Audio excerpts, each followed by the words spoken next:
Hola, buenas tardes. Encantada de estar con vosotros una vez más en Neurofisioterapia para Todos. Hoy con un programa muy interesante en el que tenía muchísimas ganas de compartir con vosotros.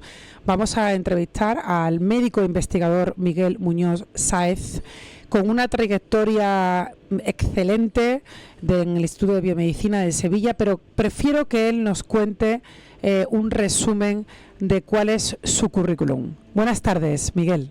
Hola, buenas tardes. Muchas gracias por invitarme al programa. Bueno, mi currículum, primero yo soy médico, que es muy importante, y después investigador. Soy pediatra, he sido intensivista pediátrico durante casi 40 años, y en paralelo he desarrollado mi labor investigadora desde hace unos cuantos años en el IBIS. Entonces, importante el enfoque tanto de médico como de investigador, para poder llegar a lo que se llama la medicina translacional, que es ver qué pasa a nivel bioquímico y trasladarlo directamente al paciente, a la clínica. Porque como médico es pediatra, ¿verdad, Miguel? Sí, soy pediatra, hice la especialidad en el hospital infantil. Y, en el Virgen de Rocío, de Sevilla. He estado toda mi vida trabajando ahí. Hasta el 2020 has estado allí trabajando. 2022. Y actualmente continúas con una labor de investigador. Docente investigadora, sigo en el IBIS y sí, continúo investigando, publicando y desarrollando mi labor investigadora. Bueno, yo creo que hay algo también muy significativo para aquellos que no entiendan mucho de investigación, puesto que este es un programa divulgativo, ¿no?, que es para todos, que hay una aplicación que es el Research Score, que es una aplicación donde los investigadores tenéis como una validación, ¿no? Como... Sí, ¿nos puedes explicar un poco en qué consiste eso? Piensa, Miguel, para muchas personas que no están en el mundo investigador. Como médico estoy acostumbrado a hablar con la gente y explicarle cosas complejas, porque a los padres de los niños pues hay que explicarle cosas, aunque el niño tenga un problema complicado desde el punto de vista clínico, hay que explicárselo con palabras claras, ¿no? Entonces, lo de ResearchGate, ni más ni menos como los 40 principales, para que nos entendamos, ¿no? Entonces hay una base de datos de científicos y de médicos a nivel mundial, en la que hay 25 millones de integrantes, de miembros. Y entonces ahí se ve la posición que ocupa cada uno a nivel mundial. Eso es interesante porque no es como mucha gente aquí dice, yo soy el mejor, yo soy el peor. No, simplemente que ahí se pueden cuantificar a nivel de las publicaciones, de las situaciones, etcétera, el puesto que ocupa uno a nivel internacional en investigación. Actualmente tienes 147 publicaciones que están en Research Score. Efectivamente, yo he publicado 147 artículos en revistas científicas y en ResearchGate estoy en el P95, así que en el 5% de los mejores investigadores a nivel mundial, pues me estoy incluido ahí, ¿no? Y has dirigido más de 47 tesis. De 48 tesis, parte sobre este tema y parte sobre otros temas de pediatría. Revisor de revistas científicas 99, sí. Revisor externos de proyectos científicos y tesis internacionales, editor invitado para número especial en varias revistas científicas. ¿Sabes por qué me parece importantísimo, Miguel Muñoz Sáez, que todo el mundo conozca esta trayectoria? Porque hay grandes médicos e investigadores en Andalucía. De hecho, esta semana han salido los grandes investigadores que hay tanto en el Virgen de Rocío como en el Macarena en Andalucía. Y bueno, muchas veces pues no conocemos verdaderamente el poderío tan grande que tenemos aquí, y que todo eso está registrado en un estándar que es el Research Score, que no es algo que digamos nosotros, porque nosotros somos los mejores, no, sino que tenemos una validación internacional, y quiero que todos los oyentes sepáis que en muchas áreas, pero especialmente ahora en el cáncer, tenemos de los mejores investigadores y médicos del mundo que están en Andalucía. Por eso... Me gustaría aprovechar también para felicitar a los compañeros, porque hay compañeros que están en el 2%, es decir, que son de los mejores investigadores en muchos campos en Andalucía, que es muy importante que la gente lo sepa, y porque de investigación la verdad que se habla muy poco normalmente en los medios de comunicación. No entiendo por qué, porque la investigación es fundamental para que la sociedad avance y para que la sociedad se defienda de los problemas graves, por ejemplo, entre el cáncer. Sí, por eso es muy importante que tengamos buenos investigadores, pero también hay que apoyar a esos investigadores. Para mí es importantísimo, por eso me gusta mucho también subrayar que tienes más de 16.578 lecturas, tiene más de 4.110 citas, con un H-Index en Research, que significa investigación Gate, del 37, y en el Research Score es el 36,48, que significa el 95%.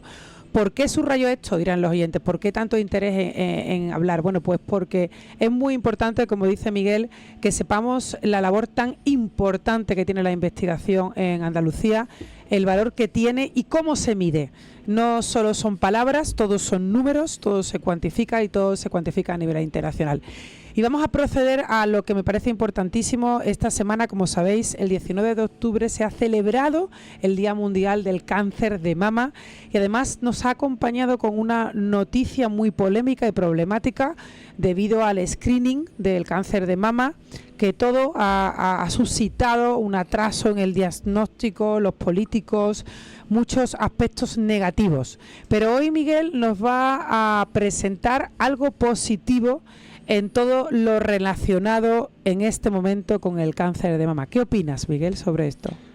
Bueno, que no todos son noticias negativas, y me alegro que que yo hoy esté aquí para hablar de cosas positivas entre cáncer de mama, sobre todo de uno de ellos, que es el triple negativa breast cancer, que es el que normalmente tiene mayor mortalidad porque es un tratamiento específico. Entonces, no todo es negativo. Así que hoy, hace unos días, se celebraba el Día del Cáncer de Mama.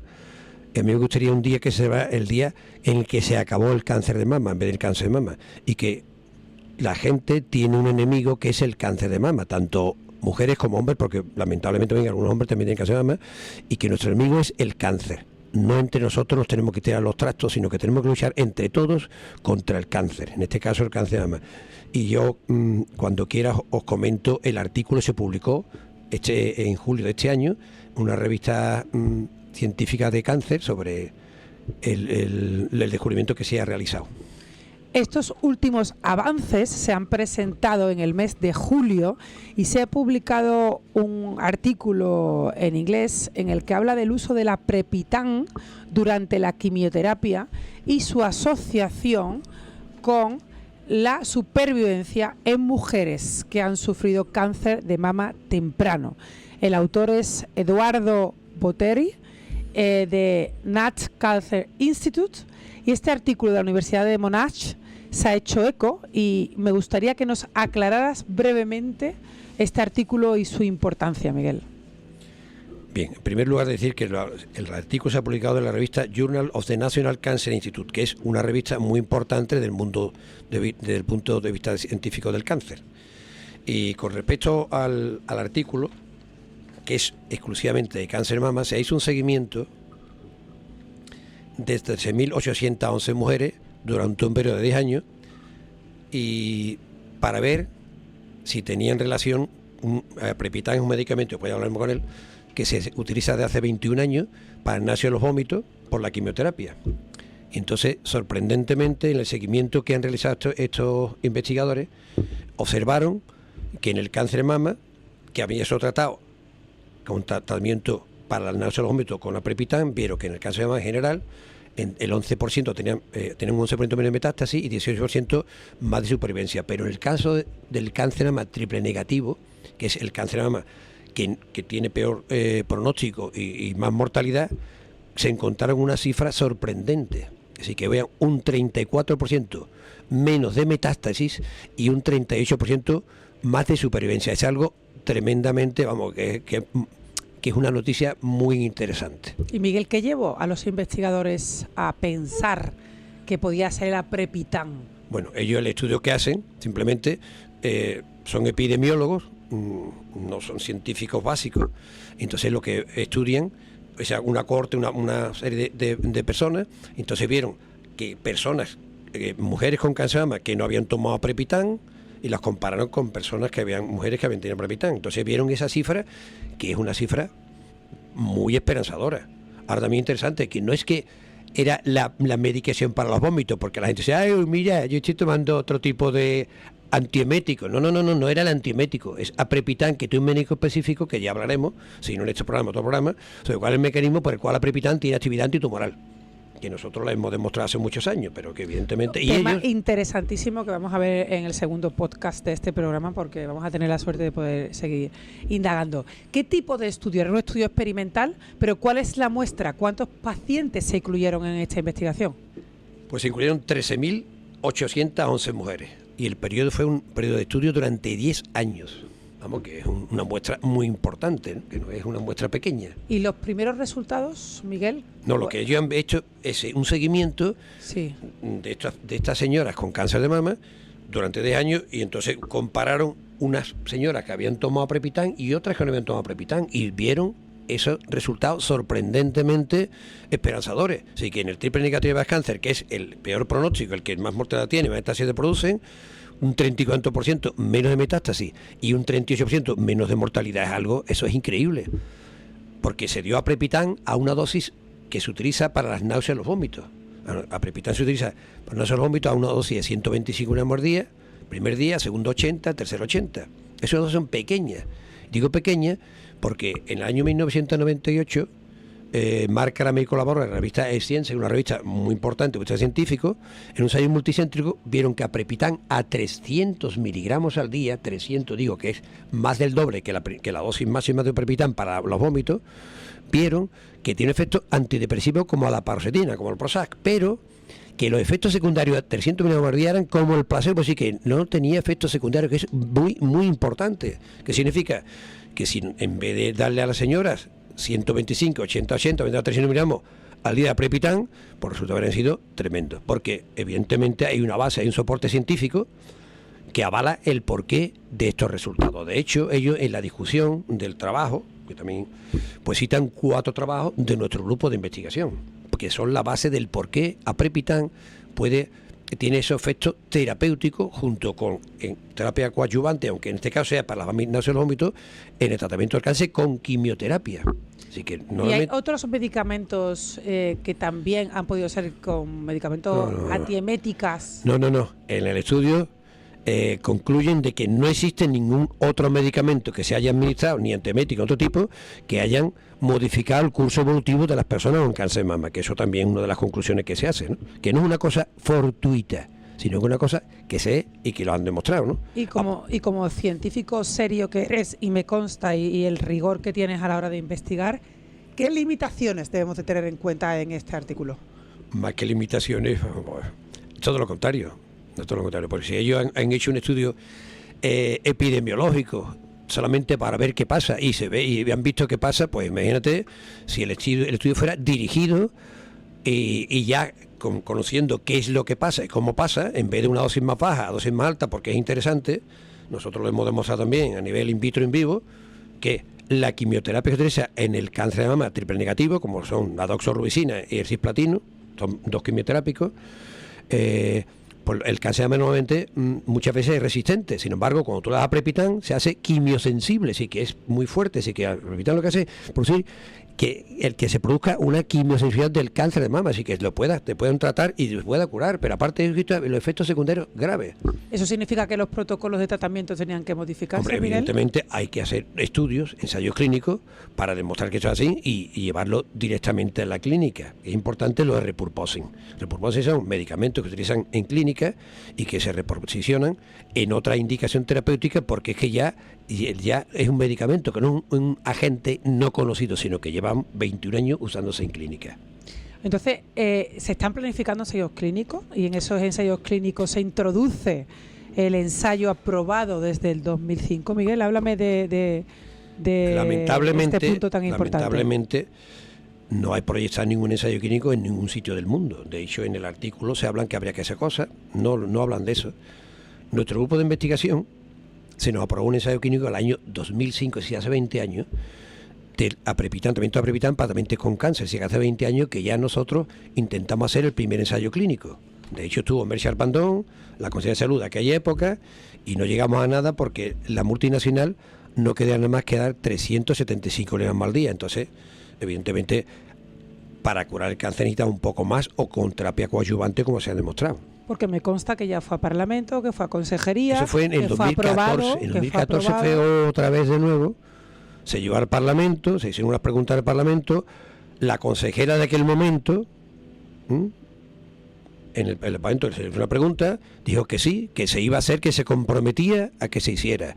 Y la consejera de Salud de aquel momento, que ahora tiene otro puesto en la Administración Central, no voy a decir su nombre, pues resulta que dijo que sí. Y bueno, eso fue el 2014, creo que estamos en 2025, y no hay nada de nada, así que todo se fue, no se hizo nada absolutamente. Así que nosotros llevamos 20 años detrás de todo esto y esperamos y seguimos pendientes de que esto por fin se pueda aprobar. Además es algo que, por repetir, que es un medicamento conocido, que es un medicamento seguro y que se ha visto que en relación con quimioterapia los efectos son tremendos.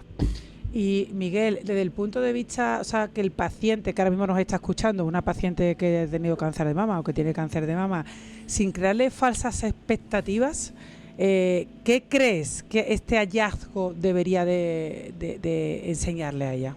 Aquí no hay ni falsa, ni no falsa, ni positiva. Aquí lo único que hay que hacer, viendo que esto es así, pues demostrarlo mediante un ensayo clínico. Es decir, se pueden hacer varios, lo normal es un ensayo clínico, si ya se conoce a Aprepitant, que a 300 mg al día, porque el ensayo clínico fase 1 es ver la seguridad del fármaco, dar dosis creciente, ya sabe que 300 mg al día es seguro, se aumentaría al doble así hasta ver la dosis que no produce efectos tóxicos. A partir de ese momento sería un fase 2, que sería, como ya se conoce en la triple negativa de cáncer, que Aprepitant asociado a la quimioterapia, a doxorubicina y cisplatino, pues se asociaría, y evidentemente si con dosis tan bajas como son las que se han utilizado para nacer los vómitos, 125, 80 y 80 miligramos, hiciéramos nosotros 500 miligramos o 1 gramo, evidentemente los resultados pueden ser sorprendentes importantes, sabiendo que es un fármaco seguro, que no es un quimioterápico, que no es un fenoterápico. De hecho, se utiliza para nacer los vómitos. Se ha utilizado como antidepresivo. Es decir, que es un fármaco que se está reutilizando. Es decir, que el tema de la reutilización de los fármacos es algo bastante relevante. Que es relevante, en primer lugar, te obvia mucha cantidad de tiempo y de dinero, porque directamente ya el fármaco es un fármaco. Lo que vas a buscar otra indicación y otra dosificación. Es decir, que todo es mucho más acelerado. Porque, Miguel, a veces yo creo que el ser humano busca resultados complejos y no se va a lo mejor a lo simple. Ya tenemos fármacos que funcionan y esos fármacos se pueden reutilizar. Es como el reciclaje de la farmacología, ¿no? Por supuesto. Y en eso está lo último de la medicina, de la investigación, es reutilizar los fármacos. No hace falta buscar nuevos compuestos. Si metes los compuestos, pues se ven otras indicaciones, otros mecanismos de acción donde pueden actuar, y ahí es donde esas nuevas dianas terapéuticas es donde debemos actuar.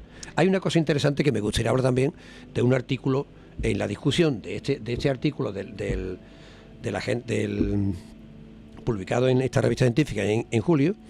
En la discusión habla de un artículo de una señora, publicado, un caso clínico, en un hospital de Londres, en el cual Lee y colaboradores, esta señora tenía metástasis cerebrales de cáncer de mama. Entonces estaba en situación paliativa, y la señora, como tenía hipertensión intracraneal, tenía náuseas y vómitos incoercibles.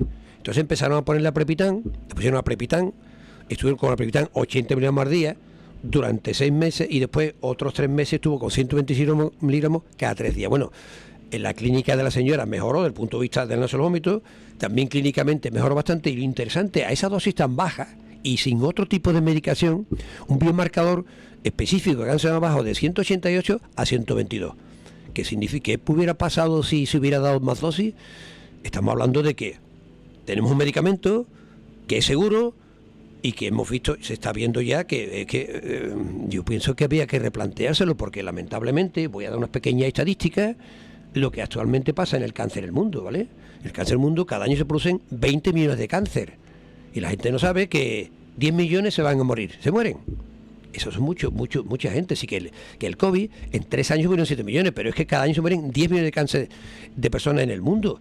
Nos hemos acostumbrado a morir, ¿no? A que se muera la gente de cáncer y a sufrir, el que tiene cáncer, pero en medicina hay un aforismo que dice que hay que curar sin dañar, y ese es el objetivo del médico, ese es el medicamento.